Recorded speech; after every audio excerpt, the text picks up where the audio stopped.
Avec la multiplication de modèles plus ou moins abordables, l'impression 3D fait beaucoup parler d'elle ces derniers temps et laisse croire que la création d'objets 3D devient à la portée de chacun. La société A4 Technologies nous a prêté cette EASY 120 pour vérifier si la création d'objets 3D était si facile que cela. Une imprimante 3D fonctionne sur le principe de superposition de couches de matière pour au final obtenir un objet en 3D. Pour schématiser, une imprimante 3D reprend le principe d'un pistolet à colle. Une tête de chauffe permet de ramollir une matière plastique qu'une buse est chargée d'appliquer sur une plaque. La température monte à 260 degrés Celsius environ pour la tête de chauffe et 100 degrés pour le plateau. L'épaisseur des couches dépend directement des modèles d'imprimante. L'EASY 120 fonctionne ainsi avec des couches allant de 0,2 à 0,4 mm d'épaisseur. L'installation et le paramétrage de l'imprimante ne posent pas de problème particulier. Relié à l'ordinateur par USB, il suffit d'installer le logiciel Up et le pilote, tout comme on le ferait pour une imprimante classique. Avant de lancer une impression 3D, il faut initialiser l'imprimante, amorcer la bobine de matière, ici de l'ABS, et définir la hauteur de la buse par rapport au plateau et le support en époxy. Rien de compliqué, mais il faut le faire avec soin, la qualité de l'objet créé en découle directement. Pour imprimer un objet en 3D, il faut le fichier du modèle.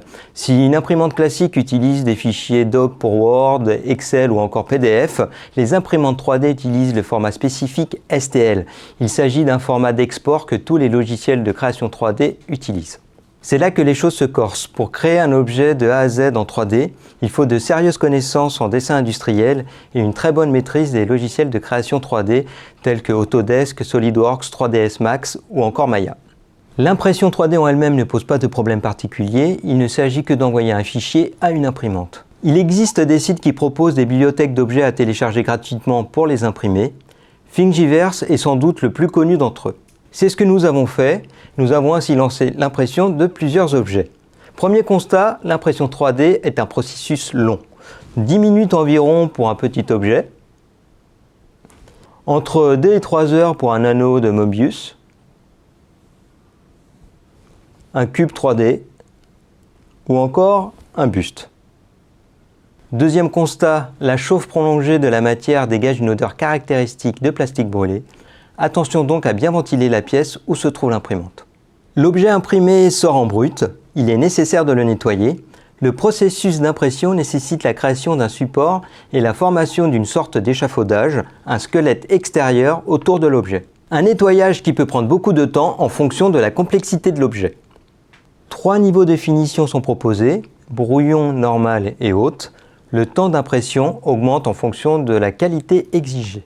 En qualité normale, les objets sont de bonne facture. Les formes complexes peuvent cependant présenter de petits défauts. Point positif, lorsque le fichier est envoyé à l'imprimante, il est tout à fait possible de déconnecter l'ordinateur. Reste le coût. Une imprimante comme cette EASY 120 coûte environ 2 000 € hors taxe.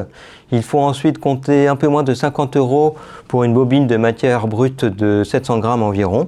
À titre de comparaison, un petit cube comme celui-ci a nécessité l'emploi de 20 grammes de plastique.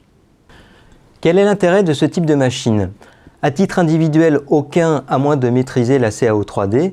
Alors il est amusant d'imprimer des modèles 3D qu'on a téléchargés ici et là sur Internet, mais cela devient vite lassant. Ce type de machine s'adresse surtout aux professionnels, des bureaux d'études pour réaliser de petits prototypes ou pour valider des choix lors du processus de recherche et développement.